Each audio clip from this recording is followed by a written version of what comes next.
32 करोड़ रुपए के लालच में उद्योगपति की हत्या की साजिश नाकाम, 7 गिरफ्तार।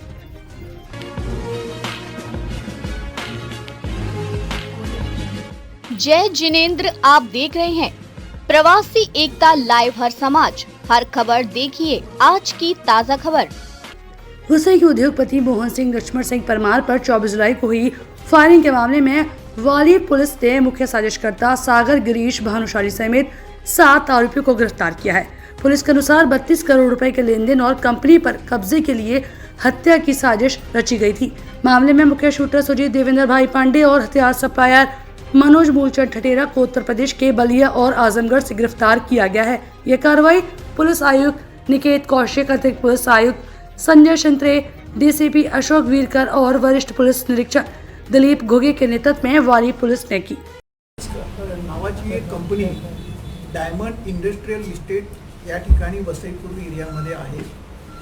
या कंपनीमध्ये सागर भानुशाली आणि विनोद सिंग परमार, मोहन सिंग परमार हे दोघंजण पार्टनरशिपमध्ये एक व्यवसाय करत होते। तर या कंपनीमध्ये सुरुवातीला सागर भानुशाली हा काही छोट्या मोठ्या कामानिमित्त या कंपनीशी निगडीत होता। काळाच्या ओघामध्ये तो स्वतः चार्टर्ड अकाउंटंट असल्यामुळे त्याला आर्थिक व्यवस्था किंवा अर्थकारण किंवा एखादी कंपनी कशी ग्रो करायची याची चांगल्या प्रकारची माहिती होती। त्या ज्ञानाचा वापर करून या कंपनीला त्याने भरपूर काही कंपनी लिस्टिंग करणं, कंपनीसाठी जास्त भागीदार मिळवणं, जास्त शेअर्स होल्डर्स मिळवणं हे तो कामं करत होता। काळाच्या ओघामध्ये त्यांनी चांगली कंपनीसाठी कामं केली असल्यामुळे त्याला त्या कंपनीमध्ये पार्टनरशिप मिळालेली होती। त्यामुळे हे मोहन सिंग परमार आणि सागर भानुशाली हे पार्टनरशिपमध्ये त्या ठिकाणी व्यवसाय करत होते। परंतु हा जो सागर भानुशाली आहे हा ट्रेडिंगचं पण काम करायचा की जे त्या कंपनीशी निगडीत नव्हतं। आणि त्या ट्रेडिंगच्या व्यवसायामध्ये त्याला 55 कोटीचा लॉस झाला। 55 कोटीचा लॉस जेव्हा झाला तेव्हा ट्रेडिंग करत असताना त्याने अनेक लोकांच्याकडून पैसे घेतलेले होते आणि ट्रेडिंगमध्ये वापरलेले होते। मग हे ज्यांच्याकडून त्यांनी पैसे घेतलेले होते, तो ज्याचं कर्ज देणं लागत होता, ते सर्व लोक त्याचे पैसा परत मागण्यासाठी तगादा लावत होते। त्यामुळे त्यांनी या मोहन सिंग परमार यांच्याकडे एक प्रस्ताव ठेवला की कारण का हा जो नवीन सागर भानुशाली आहे हा नवीनच त्या कंपनीमध्ये जॉईन झालेला होता, त्यामुळे त्याला त्याचे शेअर्स विकता येत नव्हते। म्हणून त्यांनी मोहन सिंग परमारना सांगितलं की तुम्ही तुमच्या नावाचे शेअर्स विकले, ते जे पैसे येतील परत 6 महिन्यानंतर जेव्हा मी शेअर्स विकणार तेव्हा तुमचे व्याजासहित पैसे परत करतो। या अटीवरती त्यांनी कंपनीसाठी चांगलं काम केलं असल्यामुळे कंपनी ग्रो करण्यासाठी मोहन सिंगनी त्याच्या बोलण्यावरती विश्वास ठेवला आणि त्याला स्वतःचे शेअर्स विकून 32 कोटी मिळवून दिले। आणि हे 32 कोटी तो ज्याचे तो कर्ज देणं लागत होता त्या सर्व लोकांना त्यांनी एकतर ट्रान्सफर केले, काही लोकांना कॅशमध्ये दिले, काही रक्कम त्यांनी सागर भानुशालीला सुद्धा त्याच्या अकाउंटवरती टाकलेली आहे। परंतु एकूण 55 कोटीचा त्याचं कर्ज असल्यामुळे त्यातले फक्त 32 कोटीची जुळणी झाली, बाकीच्या पैशाची त्याला जुळणी करायची होती। अनेक लोक त्याच्या मागं लागलेले होते पैसा काढण्यासाठी। आणि सागर भानुशालीच्या म्हणण्याप्रमाणे सागर भानुशाली ह्या कंपनीचा मुख्य चेहरा होता आणि त्या चेहऱ्याकडे बघूनच त्या कंपनीमध्ये लोक इन्व्हेस्टमेंट करत होते। म्हणून त्याला मनामध्ये असा मोह निर्माण झाला, आता जे पैसे त्यांनी शेअर्स काढलेले आहेत मोहन सिंग परमारने ते 32 कोटी, ते याला जर आपण मारलं किंवा याला जर संपवून टाकलं तर हे 32 कोटी त्याला परत द्यायची गरज नाही। आणि बाकीचे त्याचे शेअर्स त्या कंपनीमध्ये तसेच होते आणि ते कंपनीचा चेहरा पण हा सागर भानुशालीच होता। हा त्याच्या मनामध्ये विचार आला आणि त्या विचारातून त्यांनी त्याचा मित्र, ज्याचं नाव आहे विजय कुमार प्रजापत विश्वकर्मा, याचे पण तो पैसे सागर भानुशाली देणं लागत होता। तर त्याच्याबरोबर त्यांनी प्लॅनिंग केलं आणि ह्या सगळ्यांच्या डोक्यात एक विचार आला, तर याला मारायचं कसं? तर ते मारण्यासाठी एक पिस्तल लागतं, शूटर्स लागतात। यासाठी त्यांनी उत्तर प्रदेशला गेले, त्या ठिकाणी जाऊन पिस्तलची व्यवस्था केली, त्याचबरोबर तिथून शूटर पण अरेंजित केले हे शूटर्स त्यांनी मुंबईला बोलवले. हे मुंबईमध्ये त्यांना काही ठिकाणी वास्तव्याची जागा पण दिली.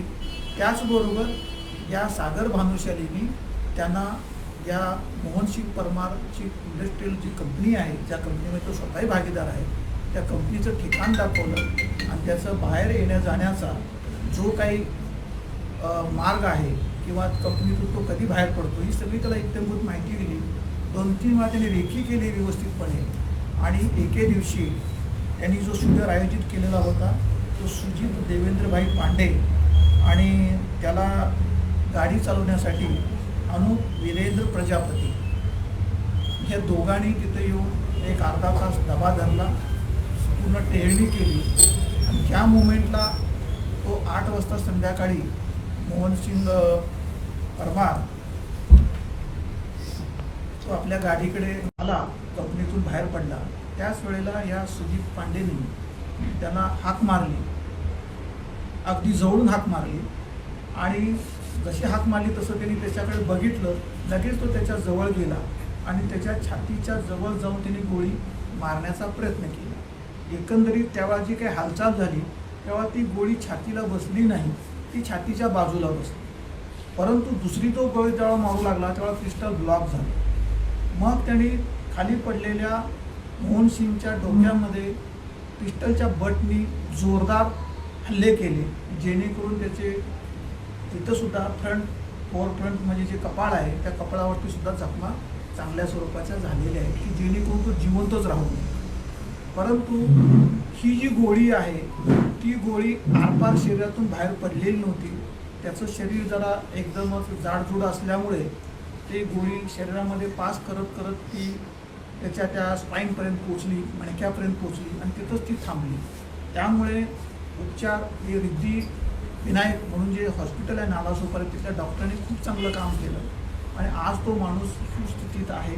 सगळी शस्त्रक्रिया वगैरे संपलेली आहे आणि याच्यामध्ये सामील असणारे जे काही आरोपी आहेत याचा शोध घेण्यासाठी पोलिसांनी 11 पथकं तयार केलेली होती.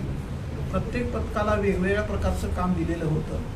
एक पथक CCTVचं सर्वेलन्सचं काम बघत होतं, एक पथक मोबाईलचं विश्लेषण करण्याचं काम करत होतं, एक पथक मोटरसायकली किंवा काय याच्याबाबत काम करत होतं, एक पथक वेगवेगळ्या प्रकारचे जे आरोपी असतात अशा प्रकारचे गुन्हे केलेले त्यांच्यासाठी कार्यरत करत होतं आणि एक पथक जे काही इलेक्ट्रॉनिक डिव्हायसेस आपण जप्त करतो त्यामध्ये मोबाईल फोन असतील किंवा इतर काही इलेक्ट्रॉनिक डिव्हाइस असतील त्या महाराष्ट्र सायबर एक डिपार्टमेंट आहे की या ठिकाणी सर्व प्रकारचे अत्याधुनिक टूल्स आहेत. या टूलचा वापर करून आपल्याला एखाद्या इलेक्ट्रॉनिक डिव्हाइसमध्ये काय जी माहिती आहे ती सगळी मिळू शकते आणि आम्हाला ते डिव्हाइस तिथे मिळालं. त्याचं तांत्रिक विश्लेषण केल्यानंतर आमच्या असं लक्षात आलं की याच्यामधले जे मुख्य जे सूत्रधार किंवा ज्यांनी शूट केलेले आहे किंवा ज्यांनी कट केलेलं आहे हे सर्व 2 जे आरोपी आहेत त्यातला जो मेन शूटर जो आहे तो हा UPचा आहे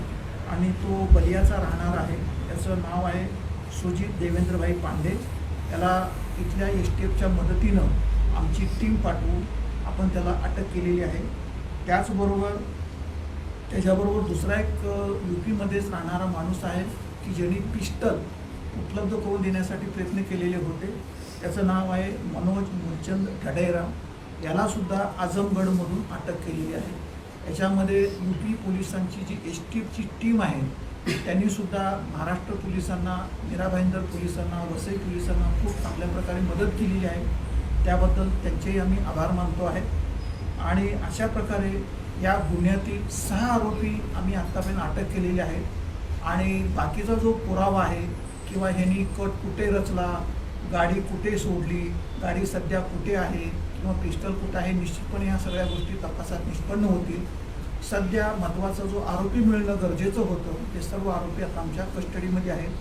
या आरोपींची समोरासमोर चौकशी करून त्याचबरोबर तांत्रिक विश्लेषणाच्या आधारे जी माहिती आमच्या पुढे आलेली आहे त्याचा अभ्यास करून निश्चितपणे या आरोपींच्यावरती काळाच्या ओघामध्ये किंवा आणखी जर कोण आरोपी ह्यातून निष्पन्न होत असतील तर त्यांच्यावरती सुद्धा आम्ही कारवाई करणार आहोत आणि अशा प्रकारे या गुन्ह्याचा छडा पूर्णपणे लागलेला. सर ही सुपारी कोणाला दिली होती, काय म्हणजे त्यांचं बॅकग्राऊंड काय आहे ज्यांना सुपारी दिली होती?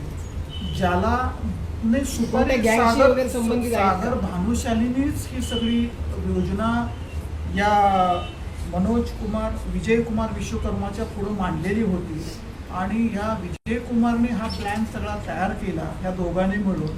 आणि त्याच्यानंतर हे UP त्याला काही जे नॉलेज असेल, कारण का ह्यातला जो मनोज मुलचंद ठडेरा म्हणून नावाचा जो व्यक्ती आहे तो UPचा आहे आणि त्याला तिथल्या स्थानिक लोकांची माहिती असल्यामुळे ते UPला गेले आणि तिथून जाऊन पिस्टल पण आणायचं आणि तिथून शार्प शूटर्स पण आणायचे. ही योजना आखली आणि त्याप्रमाणे 35 ते 40 लाखाचा सौदा त्यांनी केला ह्याच्या किलिंगसाठी आणि त्यातली 5 लाख रक्कम ही सुरुवातीला त्यांनी देऊन टाकलेली होती. सर टिल डेट पर्यंत काय काय रिकव्हरी केलं आहे त्याच्यामध्ये? ते टिल डेटमध्ये काही लोकांचे मोबाईल फोन्स आमच्याकडे आलेले आहेत आणि त्याच्यानंतर बाकीचा काही बराचसा डेटा आम्ही कलेक्ट केलेला आहे. त्याचबरोबर वेगवेगळ्या संबंधित लोकांचे आम्ही जे काही विचारपूस करून स्टेटमेंट रेकॉर्ड केलेले आहे आणि त्याच्या आधारावरतीच आम्हाला हा पुढचा क्लीन मिळाला. सर यामध्ये अजूनही काही आरोपी आहे का? अजून आता आपण सांगू शकत नाही, परंतु सध्या ज्यांनी प्रत्यक्ष अप्रत्यक्ष या गुन्ह्यामध्ये सहभाग नोंदवलेला आहे या सर्व लोकांना अटक केलेली आहे. परंतु त्याच्यानंतर हा तपास जसा जसा पुढे जाईल तसं तसं आणखी पण ह्याच्यामध्ये कोण आरोपी आहेत का याच्याबद्दल सुद्धा तपास केला जाईल. चैनल को सब्सक्राइब करें, बेल आइकन को दबाएं व कमेंट करें। धन्यवाद।